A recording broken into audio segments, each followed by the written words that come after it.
Pronto, presidente, pronto. Declaro aberta a sessão. Coloco em votação a ata da sessão anterior. Não havendo oposição, declaro aprovada a ata. Eu registro que recebi, na condição de presidente da turma, um ofício do Dr. Frederico Leopoldo, agradecendo as manifestações pelo aniversário dele. E também esclareço que o processo, qual que é? É o 10 da pauta da doutora Câmara. E tem outro, né? É o 3, né? Que o processo 10 da pauta eletrônica da desembargadora Camila, o número 104-24-60-2016, ele vai ser adiado por falta de quórum. Eu me declaro suspeito em processos envolvendo o advogado da empresa e, diante da ausência ocasional do desembargador Tibau, não há quórum para julgamento. E também processo número 3 da pauta eletrônica da juíza Maria Cristina, processo 102.38.96/2016, ele vai ser adiado a pedido do advogado dos advogados do reclamante. Então, a secretária para o pregão... Tem um registro, presidente. Desculpa. Hoje, às 16 horas, vai ser oposto o nome, no edifício anexo, o nome do saudoso desembargador José Váster Chaves. Então, eu gostaria que fosse oficiada a família na pessoa da viúva, dona Estela Chaves, demonstrando o nosso júbilo por tão grande e merecida homenagem ao desembargador José Váster Chaves. Adesão da Procuradoria, da classe dos advogados. Advogada, ao haver advogados e presentes e advogados também. Obrigado. Merecida homenagem, Excelência. É verdade. Pela ordem, presidente. Pois não. Eu estou inscrito também nesse processo número 3 de pauta que foi retirado pela recorrida, pela reclamada, recorrido e recorrente. Gostaria de saber da relatora se vai ser incluído... Eu não sabia. O senhor se opõe a esse adiamento? Eu não sei nem as razões em que o colega pediu o adiamento dessa sessão. O senhor quer conversar com ele e depois volta à tribuna, se for o caso? Pode conversar informalmente. Em deferência ao colega, Excelência, porque estamos aqui, né, diariamente... Eu não sabia. Eu quero até que o senhor aceite minhas desculpas. Sem problema, Excelência. Eu não sabia que havia... Hein? Eu também não sabia, senão eu tinha consultado o colega, viu? Peço desculpa também ao colega. Esse processo vai ser automaticamente incluído na próxima sessão? A ideia é essa. Não há oposição de nenhum dos dois advogados. Então tá. Obrigado. Obrigado, Excelência.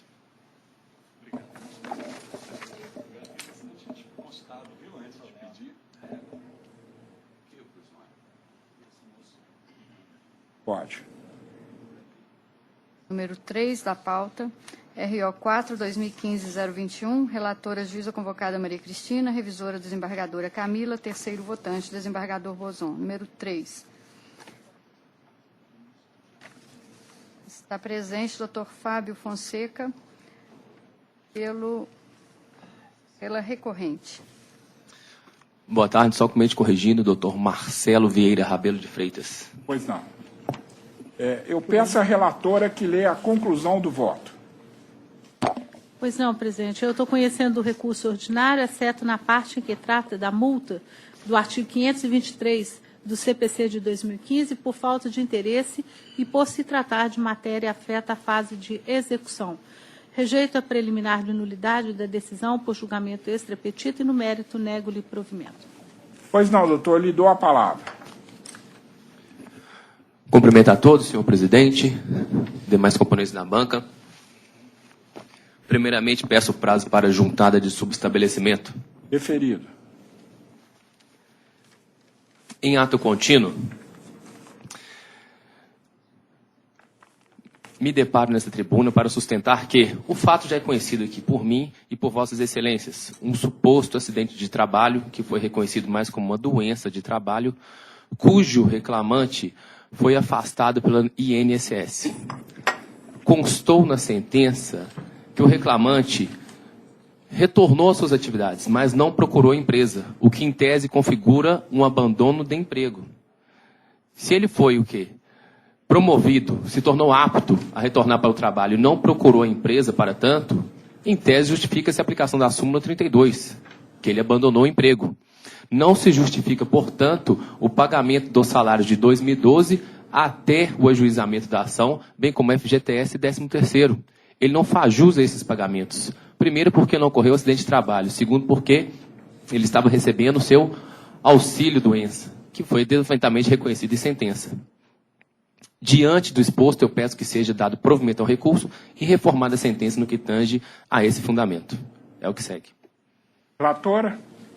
Senhor presidente, eu vou ser bastante sucinta na argumentação, mas assim no ponto fulcral que o advogado trouxe da tribuna, a situação é o seguinte: esse trabalhador, ele de fato, nós estamos aqui diante daquele chamado e conhecido limbo jurídico, onde o INSS dá alta para o empregado volta e a empresa diz que não, que ele continua inapto para o trabalho. Então, no caso aqui, foi exatamente isso que aconteceu com o reclamante. Ele tem vários recursos interpostos na Justiça Federal para questionar um eventual indeferimento de continuidade de recebimento do benefício pelo INSS, mas, em relação especificamente à empresa, presidente, consta dos autos que o reclamante teria retornado à empresa e foi, inclusive, atendido pelo médico da empresa, que, à época, o considerou inapto para o trabalho, e, assim, o trabalhador ficou nesse limbo jurídico. E pensando de forma processual, tem-se que, uma vez que a empresa não o permitiu voltar a trabalhar, ele ficou realmente numa situação difícil. Ele, sem receber benefício pelo INSS, sem ter continuidade de labor na própria empresa. Então, a empresa tinha artifícios e meios processuais para, no caso de eventual abandono, ter feito essa articulação processual, talvez uma consignação em pagamento, outro remédio processual que entendesse cabível, outra ação cabível, para resolver. Mas eu estou entendendo que quem não pode efetivamente ficar no prejuízo é o trabalhador. E assim foi a decisão de primeira instância e eu estou pedindo vênia para ratificá-la. Revisora. Eu acompanho integralmente a relatora. Eu também estou de acordo e proclamo resultados nos termos do voto da relatora. Boa tarde, doutor. Boa tarde. O senhor tem outro? Não, peço bem, apenas se puder, eminente relatora, puder repetir o dispositivo do que foi dado provimento? Pois não. Na parte que foi dada? Na verdade, eu estou conhecendo o recurso, não o conheço na parte em que trata da multa do artigo 523 do CPC de 2015, por falta de interesse e por se tratar de matéria afeta a fase de execução. Estou rejeitando a preliminar de nulidade de decisão por julgamento extra-petita e, no mérito, negando-lhe provimento. Obrigado, boa tarde. Boa tarde. Acabaram os físicos? Não. Então tá. Tem outro? Tem. Não, primeiro o físico. Vamos acabar o físico. Só tem mais um, né? Só. Número 5 da pauta, RO 1970-2014-004, relatora, juíza convocada Maria Cristina, revisora, desembargadora Camila, terceiro votante, desembargador Bozon, número 5. Está presente o doutor Luigi Capone, pela recorrente. Eu peço à relatora para ler a conclusão do voto. Pois não, presidente. Conheço do recurso ordinário. No mérito, dou-lhe provimento parcial para excluir da condenação o adicional de 1/10 da remuneração mensal da autora, autorizar a dedução do valor pago a título de 13º salário relativo ao ano de 2014, remeter o exame da questão de eventual isenção de cota patronal da contribuição previdenciária para a fase recursal. E acho ainda que é para a fase de execução, na verdade. Desculpa, para a fase de execução e ainda para reduzir os honorários periciais para R$ 1.800, reduzindo o valor da condenação para R$ 10.000, com custas no importe de R$ 200 pela reclamada. Desculpa o erro aí. Pois não, doutor. O senhor está com a palavra. Eminente desembargador presidente Luiz Bozon, demais componentes da mesa, boa tarde. A sentença primeira não merece prosperar no que se refere à questão do adicional de insalubridade. Resta demonstrado nos autos que a reclamante, no exercício dos seus mistérios, como técnica de enfermagem, adentrava no quarto de isolamento com uma frequência não habitual. Ela se dava de forma eventual e, além disso, excelências, havia um rodízio entre os demais técnicos de enfermagem no trato desses pacientes portadores de doenças infecto-contagiosas.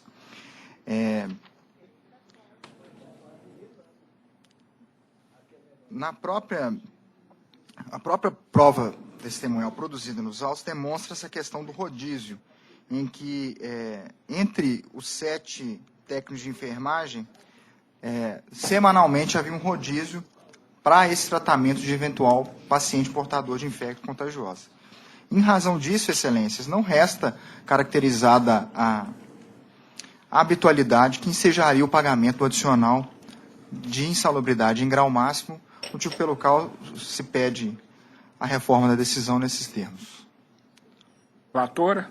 Pois não, presidente. A questão aqui é bem colocada da tribuna pelo ilustre advogado. Trata-se apenas de uma diferença de adicional de insalubridade, porque a reclamante já o recebia no grau médio e a sua pretensão é recebê-lo no grau máximo. Eu vou ler só a parte do laudo que foi favorável ao reclamante, ao dizer que a reclamante esteve exposta permanentemente aos agentes de risco biológico proveniente de materiais e locais contaminados por vírus e bactérias, conforme NR 32, considerando que a reclamante recebia EPI, porém não eram capazes de eliminar totalmente o agente biológico, sendo que poderia ser contaminada pelo ar por bactérias e vírus constantes da NR 32 e por outros tipos de materiais. Senhor presidente, o laudo, a meu ver, não foi desconstituído, embora tenha havido uma tentativa nesse aspecto, e eu estou convergindo com a decisão de primeira instância e mantendo-a para elevar o grau para grau máximo. Revisora? Eu estou acompanhando a divergência levantada por Vossa Excelência. Porque a gente não tem... O hábito de... Não estamos reduzindo. Ainda mais uma diferença tão pequena. R$400. Não tem problema, não. Eu faço a adequação. Então fica cortada a redução dos honorários periciais. Adequação dos honorários. Não tem problema, não. Tá. Boa tarde. O senhor tem outro processo? Não, muito obrigado. Boa tarde, doutor. Ok. Apresentação dos processos eletrônicos, preferência regimental, advogada fora da região metropolitana de Belo Horizonte, sala de sessão, relatora desembargadora Camila, segundo votante, desembargador Bozon, terceira votante, juíza convocada Maria Cristina. Número 35 da pauta, RO 11.457, 36/2015. Está presente doutora Marilu Freitas, pela reclamada. Eu peço à relatora que leia a conclusão do voto. Conheço o recurso ordinário interposto pela reclamada. No mérito, dou provimento ao apelo para 1.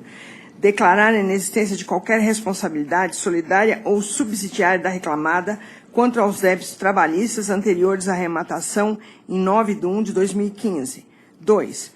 Excluir da condenação o pagamento de aviso prévio indenizado, saldo de salário, 13º salário proporcional, férias vencidas mais 1/3, FGTS mais 40% e multa prevista no parágrafo 8º do artigo 477 da CLT, bem como da contribuição previdenciária e imposto de renda sobre referidas parcelas. 3, aqui está errado, é 3, não 2, de 2 já foi.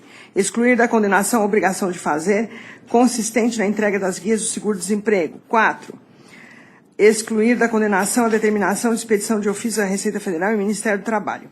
Reduz o valor das custas para R$20, tendo em vista o valor da condenação, ora fixado em R$1.000, que servirá também como base de cálculo dos honorários assistenciais.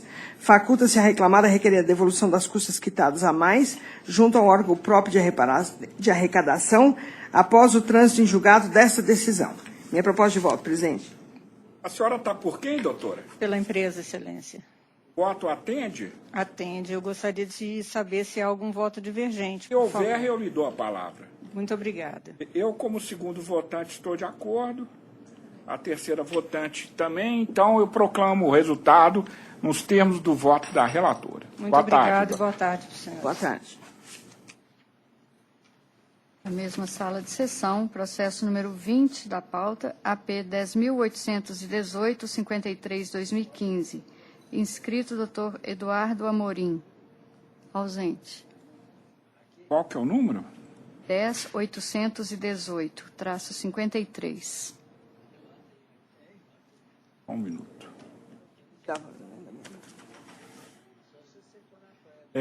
Não há divergência anotada, então proclamo o resultado nos termos do voto da relatora. Número 6, RO 10.888-50-2015. Está presente, doutor Alex Novaes, pela reclamada. 10.288. Eu peço à relatora que leia a conclusão do voto. Conheço o recurso ordinário interposto por Adriana Rodrigues Possati. No mérito, nego-lhe provimento. O senhor está por quem, doutor? Pelo recorrido, excelência. Então o senhor aguarda Aguardo, eventual sim. divergência. Há divergência? Não, senhor. Não, então proclamo o resultado nos termos do voto da relatora. Obrigado, excelência. Boa tarde a todos. Boa tarde. 14, ROPS 10.506-81-2016. Está presente, doutor Edson Gutierrez, pela reclamada. 10.506. Eu peço à relatora que leia a conclusão do voto. Conheço do recurso ordinário interposto porque preenchidos... É o 10.506, né? Isso. Porque preenchidos os pressupostos de sua admissibilidade. No mérito, nego-lhe provimento, mantendo a sentença de primeira instância por seus próprios e jurídicos fundamentos. Pois não, doutor, com a palavra. Pois não, obrigado. Senhor desembargador presidente, senhora desembargadora, senhora procuradora, senhora secretária. Senhor, pedindo vênia, sua excelência, doutora desembargadora relatora, que se discute é o problema adicional de salubridade. E, em última ratio, o que se constatou na respeitável sentença é o fornecimento irregular de equipamentos de proteção, aliado ao fato de que o prazo também não teria sido obedecido. Mas a empresa pede vênia, sua excelência, desembargadora relatora, quem sempre rendemos nossas homenagens, que a empresa é cuidadosa nesses aspectos, mesmo porque qualquer ausência de equipamento, o autor teria até obrigação de comunicar à empresa. Porque se a empresa oferece, é para ser usado. Se às vezes não atende, tem que comunicar. Então, o que se espera é que seja provido o recurso da empresa para decotar a condenação imposta. Obrigado. Relatora. Em que pese a brilhante sustentação do doutor, o laudo, bastante minucioso, detalhou, por meio de entrevista e inspeção em loco, que as atividades do reclamante eram insalubres em grau médio, porque houve exposição ao agente físico ruído devido à não periodicidade na entrega do protetor auricular durante o pacto laboral. As folhas 22 do laudo pericial. Por isso, mantenho a minha proposta de voto. Há divergência? Então, proclamo o resultado nos termos do voto da relatora. Tem Obrigado, outro, doutor? Obrigado. Um bom feriado a todos. O senhor não tem mais processo, não, hoje? Hoje é só. Muito obrigado. Boa Com licença. tarde. Boa tarde. Número 39, RO 11.652-45-2015. Está presente, doutor Alisson Campos, pela reclamada. 11.652. Eu peço à relatora que leia a conclusão do voto. Conheço o recurso ordinário interposto por Fornac Limitada, no mérito do provimento parcial ao apelo, para excluir da condenação o pagamento de indenização referente ao plano de saúde, mantidos os valores arbitrados à condenação e as custas processuais por compatíveis. Eu lhe dou a palavra, doutor. Excelência, são dois processos. Nesse primeiro, desculpe se eu entendi bem, houve a exclusão da obrigação de pagamento de indenização de plano de saúde, não é isso? Okay. Restou o dano moral. Isso. Não há necessidade de sustentação oral, excelência, caso não haja divergência quanto ao voto proposto pela relatora. Se tiver, eu lhe dou a palavra. Há divergência? Obrigado, não, presidente. Então, eu proclamo o resultado nos termos do voto da relatora. Ok. Obrigado. Número 41, RO 12.147-77-2014. Doutor Adson está presente pela reclamada. Repete o número. 12147. Eu peço à relatora que leia a conclusão do voto.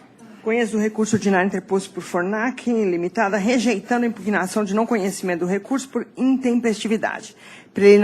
Preliminarmente, acolho a arguição de cerceamento de defesa para afastar a pena de confissão ficta no julgamento dos pedidos recursais, no mérito do provimento parcial ao apelo, para excluir da condenação os 25 minutos residuais como extras e reflexos, bem como o pagamento das 2 costas de salário e família.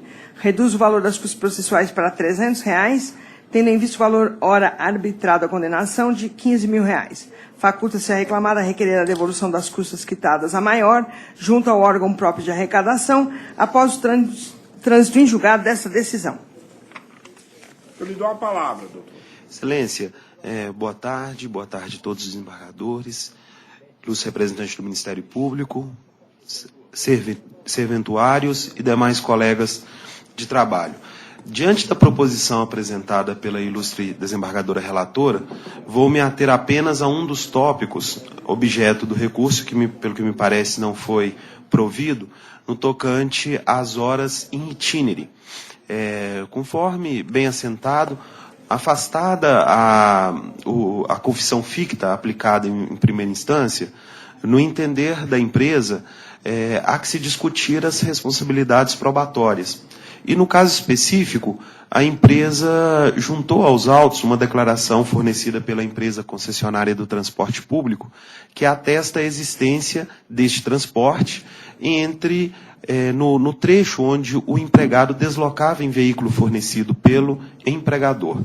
Pois bem, diante dessa declaração e considerando os demais elementos de argumentação da inicial e de prova, o que, no entender da reclamada, fica caracterizado a coincidência de transporte público compatível com a jornada com algumas das jornadas de trabalho do empregado. Mais especificamente, a jornada que se iniciava às 7 horas da manhã e a jornada que se encerrava às 16 horas e 48 minutos. Isso porque a declaração atesta de forma peremptória a existência de um transporte que deslocava-se do centro da cidade, que era o local onde o empregado embarcava no veículo da empresa, com destino ou passando pela portaria da empresa, e esse transporte saindo às 6h10 do centro, ele passaria antes das 7 horas da manhã, que era a jornada de trabalho dele, ainda que se considere o tempo afirmado pelo empregado de deslocamento, que seria de 30 minutos, tempo esse que a empresa entende que esse excede ao que realmente acontece, mas ainda que se considerasse esse, estaria ali por passar então às 6h40, portanto, antes do início da jornada de trabalho, das 7 da manhã.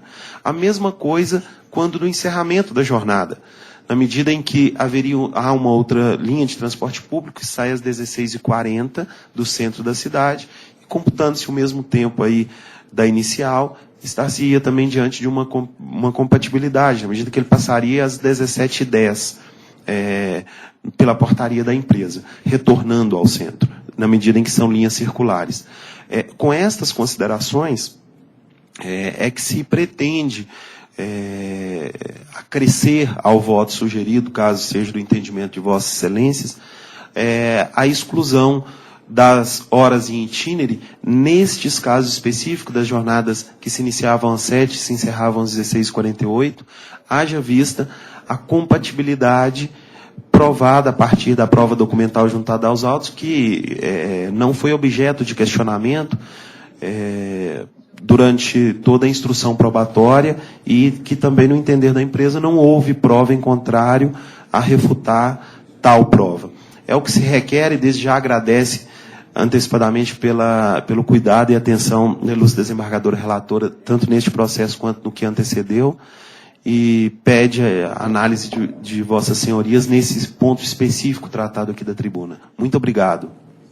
Relatora. A declaração mencionada pelo ilustre patrono, fornecida pela empresa de transporte coletivo de Igarapé, não é prova, no meu ponto de vista, substancial da compatibilidade de horários de transporte regular, uma vez que ele foi emitido em 7 de fevereiro de 2013 e o autor foi admitido somente em 1º de abril de 2013.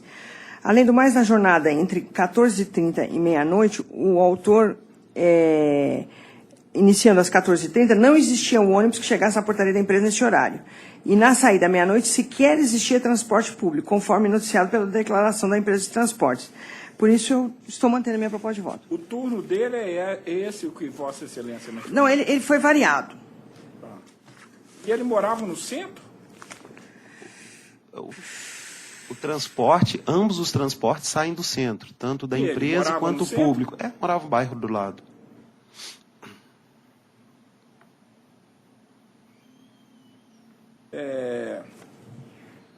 Eu vou pedir vista desse processo para a próxima sessão. Perfeito. Boa tarde. Agradeço a Vossas Senhorias e antecipadamente desejo um final de ano aí de 2016 bastante abençoado a todos. Acredito ainda que não. tem sessão, viu, doutor? É a sessão Dia que vem, 14. esse aqui. Ainda vai ter uma outra na próxima. Desculpe, então, Vai ser- pela questão, mas as felicitações, obviamente, acredito que são sempre válidas. Até mais, um abraço. Até mais. Ficou adiado para o dia 14. Se o senhor quiser presenciar, Perfeito. Agradeço pela informação. Aí você já pode incluir na pauta do dia 14, tá? Processo número 19, RO 10.802.71/2016. Está presente o Dr. Silvio Carvalho Júnior pelo sindicato. 10.802. Eu peço à relatora que leia a conclusão do voto. 10.802? Isso.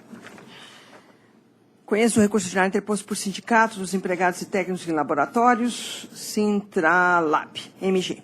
Dou provimento parcial ao apelo para condenar a reclamada ao pagamento da multa convencional por descumprimento da norma coletiva, nos termos previstos na cláusula 47 da CCT de 2015 e 2016. Declaro que tal verba tem natureza indenizatória, inverto os ônus da sucumbência, condenando a reclamada ao pagamento das custas processuais, no importe de R$ 140, face ao valor hora arbitrado a condenação de R$ 7.000. Faculta-se ao reclamante requerer a devolução das custas quitadas junto ao órgão próprio de arrecadação após o trânsito em julgado desta decisão. Minha proposta de voto.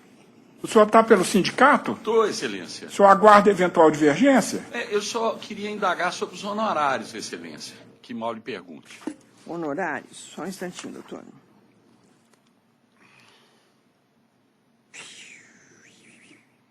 Isso foi objeto do recurso? Foi. Então, eu vou pedir para retirar o feito de pauta e incluir na Ficou próxima... para o dia 14, então, também, porque viu, doutor? houve um lapso aqui do gabinete. Tá certo. Possivelmente os honorários serão acrescidos, mas... Eu imagino que sim. Isso. No dia 14 o senhor vai estar aqui de toda forma, né? Obrigado, Excelência. Boa tarde. Obrigada e desculpa, doutor. Nada, não tem problema. Processo relator, desembargador Bozon. Acabou a da Camila? Sim. Não, desculpa. Não, Desculpa, acabou tem uma não. inscrição feita na sala de sessão. Então, a primeira da Camila. Sim. É o número 15 da pauta, RO 10.615-30/2015. Presente, doutor Davis do Vale, pela reclamada. Inscrição feita na sala de sessão. 10.615.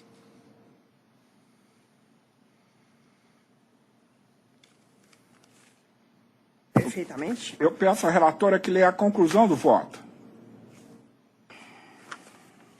Conheço dos recursos ordinários interpostos por Jairo Mendonça Ferreira e Viação Cuiabá Limitada, rejeitando as impugnações de não conhecimento falta um D aí, de irregularidade na representação processual. Preliminarmente, acolho a arguição de cerceamento de defesa e determino o retorno dos autos à origem para que sejam ouvidas as testemunhas cujas oitivas foram indeferidas e, em seguida, seja prolatada nova decisão, como se entender de direito. Foi o senhor que arguiu, doutor? Não fui eu, não. O senhor quer fazer uso da palavra? Não, vou aguardar. Vou aguardar. Eu estou de acordo, então fica proclamado o resultado nos termos do voto da relatora. Obrigado. Boa tarde. Sala de sessão, relator desembargador Bozon, segunda votante. Agora acabou, Camila, com certeza. Sim. Segunda votante, juíza convocada Maria Cristina. Terceira votante, desembargadora Camila. Número 15, ROPS 11.023-06-2016. Está presente, doutor Breno Costa, pelos reclamados. 11.023.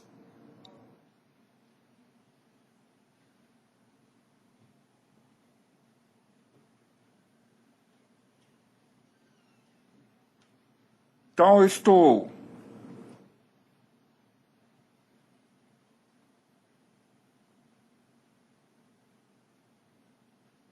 Bom, presidente. Joy. Boa tarde, senhoras. Estou conhecendo dos recursos, negando o provimento aos dos 4º, 5º e 6º reclamados, respectivamente, Passe OFC Partners e Paulo César Padilha, e dando provimento ao do reclamante, para estabelecer que esses reclamados que eu acabei de citar são responsáveis solidários pelas parcelas deferidas em primeiro grau. E estou mantendo no mais a sentença por seus próprios fundamentos. E lhe dou a palavra, doutor. Ok. Excelentíssimo senhor desembargador presidente, excelentíssimos senhores desembargadores, companheiros da igreja turma, procuradora, uma ótima tarde a todos. Aqui eu represento, no caso, a OFC Partners, a PACE e Paulo César Padilha Garcia. Primeiramente, eu cumpre registrar que o reclamante litigou em má-fé.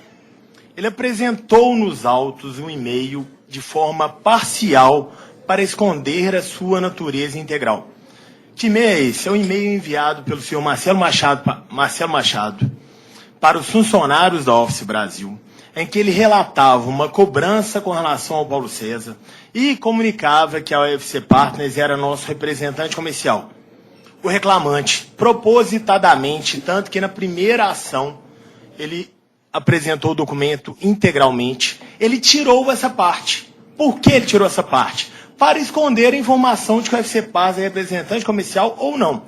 Em que pese já ter tido até, aparentemente, pelo ilustre relator, uma decisão de condenação ao OFC Partners, o reclamante, de qualquer forma, litigou em má-fé, ao esconder este documento, ao apresentá-lo parcialmente para induzir a erro. A OFC Partners e Paulo César e PACE verificaram isso e apontaram em suas contestações.